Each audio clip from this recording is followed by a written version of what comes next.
everyone, welcome to the 4th episode of Dermatologist Talks, Science of Beauty. I'm Chelsea, and today we're going to be talking to Dr.TWL about the common skincare problems she has seen as a practicing dermatologist in Singapore, and in particular, skincare concerns that are unique to Asia and the Southeast Asian region. So let's dive straight in. Can you tell us some of the most common skincare problems people are seeing this year? What are some of the treatments that you recommend? Hi, Chelsea. So, I think the overarching theme this year in 2020 is still related to wearing of the face mask because of the COVID-19 pandemic. So we've spoken about Maskne, but something I want to focus on is really how the occlusive microenvironment of wearing a face mask can exacerbate pre-existing skin conditions such as rosacea, perioral dermatitis, eczema, because the fact that you are breathing in and out of an enclosed environment, it changes the temperature, the pH, and in addition, the saliva as well as your respiratory droplets are coming into contact with your skin.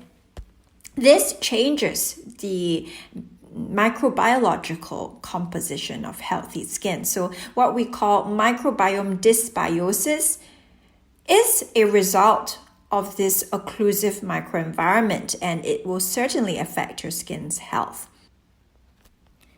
Pigmentation concerns remain a perennial issue.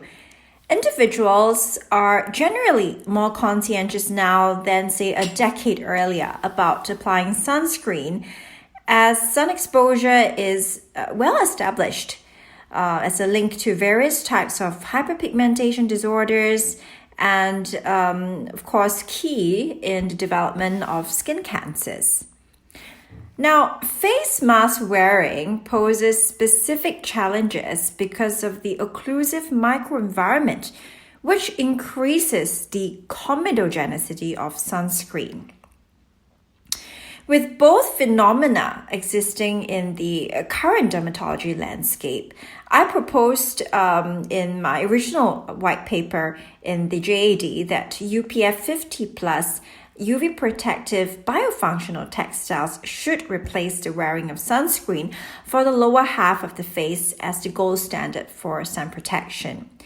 Now, primarily, we all can appreciate the fact that it's going to be difficult to constantly reapply sunscreen when you're wearing a face mask.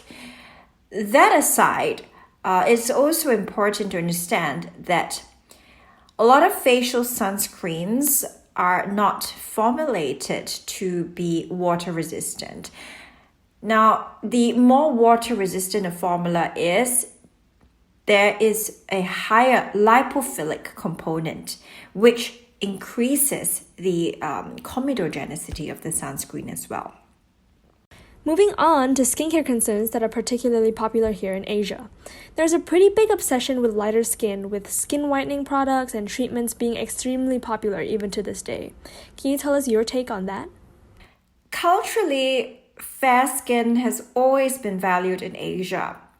With evolution of societal values as well as our knowledge of dermatological science, it is increasingly apparent that one should not strive to change your skin tone.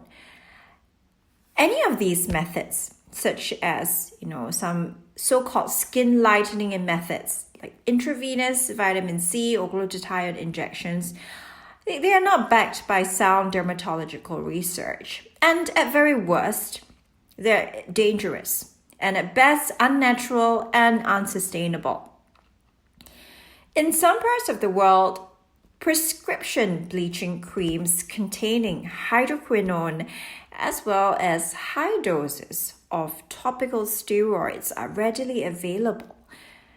While these certainly bleach the skin, it's not in the way that we think it is healthy and in fact is full of side effects and dangers. For example, when your skin undergoes such artificial depigmentation caused by topical steroids and hydroquinone, you're actually increasing the risk of developing skin cancers because you lose the photoprotective effect of melanin. In addition, there can be irreversible skin thinning in the form of stretch marks and other forms of pigmentary changes. Yeah, I remember growing up that I was always advised by the older generation, like grandparents or aunties and uncles, that my skin tone was too dark, comparing me to my friends or cousins, and I always wished that I had fairer skin. I know this is a common sentiment that many have experienced, so what is your view on that? As a dermatologist, I want to emphasize that there's no better time than now for society to embrace authenticity. The message is simple. We should embrace our natural skin tone, as healthy skin is beautiful skin. I think you're absolutely right. If there's one thing we should take away from this, that would be it. Well, that about sums up our episode. Thank you guys for tuning in, and we'll see you on the next episode.